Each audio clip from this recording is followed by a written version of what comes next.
নমস্কার বন্ধুরা, রান্নাবান্না উইথ সিলভার চ্যানেলে আপনাদের সকলকে স্বাগত। এই উইকেন্ডে বাড়িতে বানিয়ে ফেলেছিলাম জিরা রাইস আর গোলমরিচ চিকেন। গোলমরিচ চিকেনের রেসিপিটা অলরেডি আপনাদের সাথে শেয়ার করা আছে। কথা ছিল জিরা রাইসের রেসিপিটাও আপনাদের সাথে শেয়ার করব, তাই চলে এসেছি আজকের ভিডিওটা নিয়ে। বাড়িতে কোনো গেস্ট আসলে যদি একটু অন্যরকম কিছু খাওয়াতে চান, আবার হাতে যদি সময়ও কম থাকে, তাহলে এই জিরা রাইসের রেসিপিটা কিন্তু চটজলদি বানিয়ে নিতে পারেন। মাত্র কয়েকটা উপকরণ লাগে। বাসমতি চালটাকে খুব ভালো করে ধুয়ে নিচ্ছি। 3-4 বার চালটাকে ভালো করে ধুয়ে নেব। তারপর চালের জলটা কিন্তু ঝরতে দিয়ে দেব, মানে চালটাকে একদম শুকনো করে ফেলবো, জলটা শুকিয়ে ফেলবো। চালের জলটা শুকোনোর জন্য এরকম ঝাঁঝরিতে রেখে দিয়েছি, যাতে এর জলটা পড়ে যায় আর চালটাও একদম শুকনো হয়ে যায়। চলুন এবার রান্নাটা বসাই। কড়াতে প্রথম ঘি দিয়ে দিচ্ছি। আমি এখানে 3 চামচ ঘি দেবো।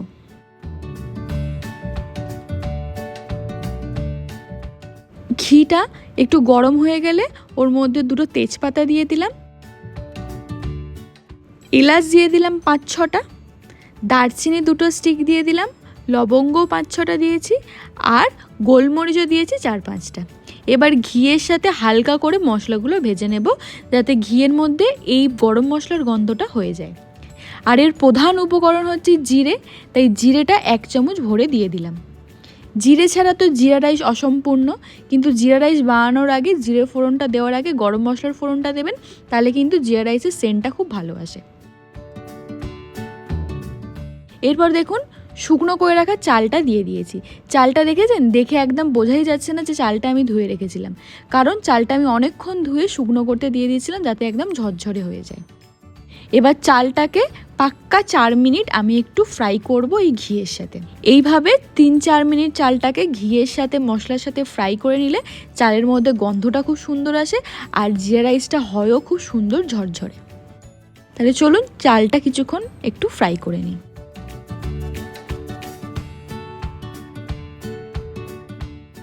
এবার জলটা বসিয়ে দেবো জিরা রাইসের। পরিমাণ মতো জল দেব, মানে একটু বেশি জল দিলেও কিন্তু অসুবিধা নেই, ভাসা জলে কিন্তু ভাত খুব ভালো হয়। 2 চামচ রিফাইন তেল দিয়ে দিলাম, এতে করে জিরা রাইসের চালগুলো একদম ছাড়া ছাড়া হবে, একে অপরের গায়ে লেগে যাবে না। নুনটাও পরিমাণ মতো দিয়ে দেবেন এতে।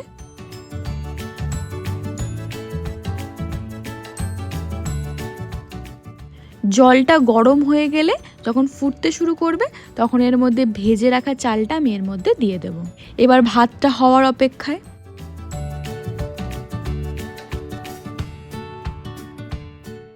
ভাত দেখুন আমার প্রায় হয়ে এসছে। এবার এটাকে নামিয়ে নিতে হবে।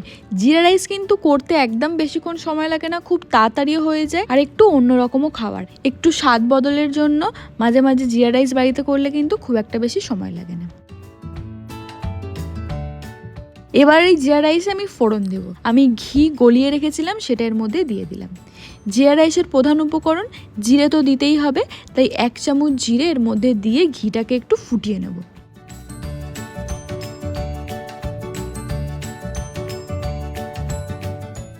ঘিটা থেকে যখন পুটপাট আওয়াজ শুরু হবে, মানে জিরেগুলো যখন ফুটতে শুরু করবে, তখন এটা নামিয়ে নেব। কিন্তু তার আগে অবধি এটা ঘিটাকে গরম করে নেব খুব ভালো করে।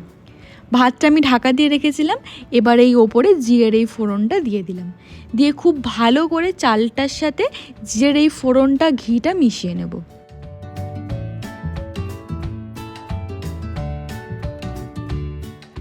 খুব ভালো করে মেশানো হয়ে গেলে সঙ্গে সঙ্গে কিন্তু এটা একদম ঢাকা দিয়ে রেখে দেবো, যাতে এর ফ্লেভারটা একদম উড়ে না চলে যায়।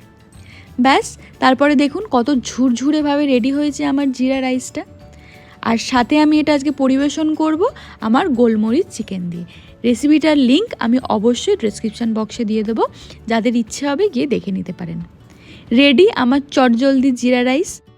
তাহলে বন্ধুরা, আজকের ভিডিওটা আপনাদের কেমন লাগলো? ভালো লাগলে লাইক, কমেন্টস অ্যান্ড শেয়ার করে দেবেন। আর চ্যানেলটি কিন্তু সাবস্ক্রাইব করতে একদম ভুলবেন না। আজ তাহলে আমি এখানেই বিদায় নিচ্ছি, পরে দেখা হবে নতুন কোনো এক ভিডিও নিয়ে।